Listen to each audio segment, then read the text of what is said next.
Hello everyone. आज हम start करेंगे सेक्शन 237 बीएनएसएस का। ये बहुत इंटरेस्टिंग होने वाला है। ओके, भले ही छोटा सा है बट मैं आपको अच्छे से इसको समझाऊंगी। ये बहुत इंटरेस्टिंग हो, बिलीव मी। आज हम स्टार्ट करते हैं इसको। पहले इसकी हेडिंग देखते हैं।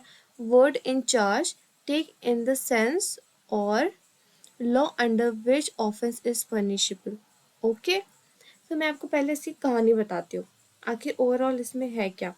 हम्म तो इसमें ये बेसिकली ये कह रहा है कि अगर जैसे कि अगर कोई ऑफेंस है, कोई वर्ड है ऑफेंस में और डिस्क्राइब है चार्ज में, तो उसका जो शब्द का मतलब होगा वो नॉर्मल तरीके से नहीं लेकर जो लॉ में डिस्क्राइब होगा वर्ड, ये है ना, word used describing of an offence, जो ऑफेंस को डिस्क्राइब करेगा, ऐसा माना जाएगा कि वो लाइक लीगल सेंस में उसको देखा जाएगा, ना कि ऐसे हम जो डेली यूजेस में देखते हैं उसमें।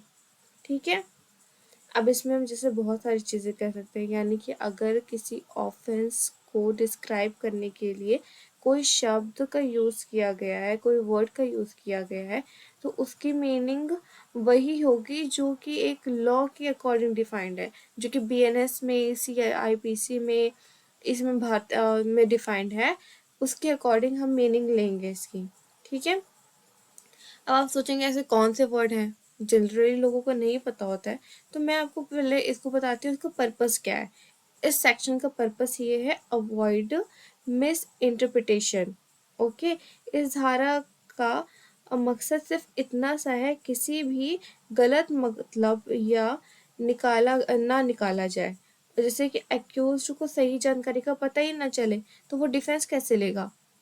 इसलिए ऐसा लिया गया है। अब आप सोचेंगे ऐसे क्या वर्ड्स हैं, तो मेरे पास मैंने वो भी वर्ड कलेक्ट करके रखे हैं कुछ, मैं आपको वो सुनाती हूँ। ठीक है, जैसे कि फॉर एग्जांपल हम लेते हैं इंजरी। इंजरी क्या होती है? इंजरी हम देख लेते हैं।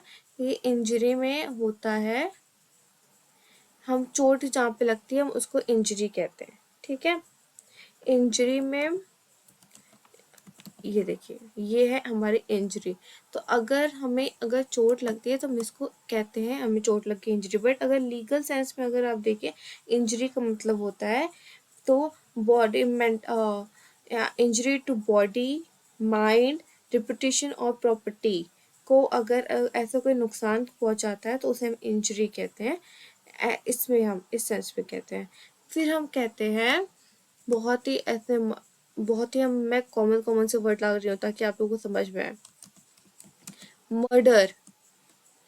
ठीक है, मर्डर में क्या होता है, हम कहते हैं किसी ने हत्या कर दी, बट अगर लीगल वे में आप देखो तो लीगल वे में इसका मतलब निकल रहा है कि किसी व्यक्ति की जान लेना, या जान लेने का एक विशेष प्रकार, एक जान लेने का एक मेथड है ना, वो एक प्रकार, एक एक्ट है जिसका इरादा होता है। पहले तो उसकी इंटेंशन होती है मर्डर करने की। हम देखते हैं ना जब किसी का मर्डर होता है, जब आपने पढ़ा होगा आईपीसी, तो उसमें पहले मर्डर इंटेंशन चेक की होगी, नॉलेज चेक की होगी, तो उसके सारे इंग्रेडिएंट्स जो भी है फुलफिल हो रहे हैं तब हम कहते हैं मर्डर है।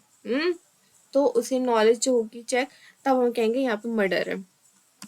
फिर हम आते हैं मिस रिप्रेजेंटेशन में। मिस रिप्रेजेंटेशन में यानी गलत जानकारी देना। अगर हम नॉर्मली इसका देखें तो इसका है गलत जानकारी देना। पहले मैं लिख देती हूँ मिस रिप्रेजेंटेशन। ठीक है, इसका मतलब ये गलत जानकारी। बट अगर लीगल के अकॉर्डिंग देखें, मिस रिप्रेजेंटेशन का मतलब है किसी कॉन्ट्रैक्ट में जानबूझकर या अनजाने में गलत तथ्य प्रस्तुत करना। ठीक है, कॉन्ट्रैक्ट में हम यहाँ पे बात कर रहे हैं, जिससे दूसरा पक्ष प्रभावित होता है। और कॉन्ट्रैक्ट लॉ में महत्वपूर्ण लाइक यहाँ पे होती है, कुछ भी अप एंड डाउन हो जाते हैं उसमें। और फोर्थ वर्ड हम देखते हैं यहाँ पे, पोजीशन। पोजीशन ओके, पोजीशन का मतलब किसी चीज़ का मालिक, अगर नॉर्मल में देखें तो। बट अगर लॉ के अकॉर्डिंग देखें तो किसी वस्तु या संपत्ति पर भौतिक या कानूनी नियंत्रण, ठीक है, यानी कि ओनरशिप से अलग, ठीक है, ओनरशिप से अलग किसी चीज़ का भौतिक और नियंत्रण, यहाँ पे हम पोजीशन को वो देखते हैं। और उसी तरह अगर हम दूसरा वर्ड लेते हैं, एक है कंसिडरेशन, कंसिडरे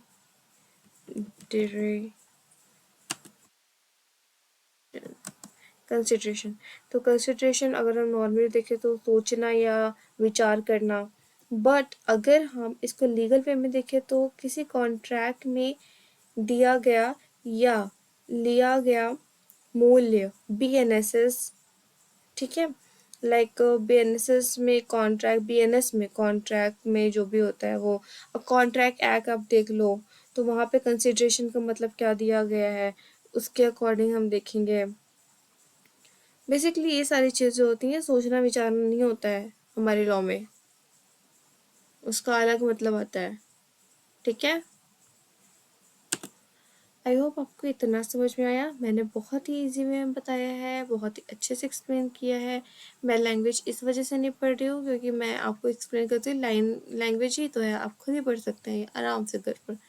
बाकी मैं आपको एक ओवरऑल अंडरस्टैंडिंग आपकी जनरेट कर देती हूँ, जस्ट आप इंजॉय करें। ओके, समझ में आ रहा है? Thank you, bye bye, that's it for today.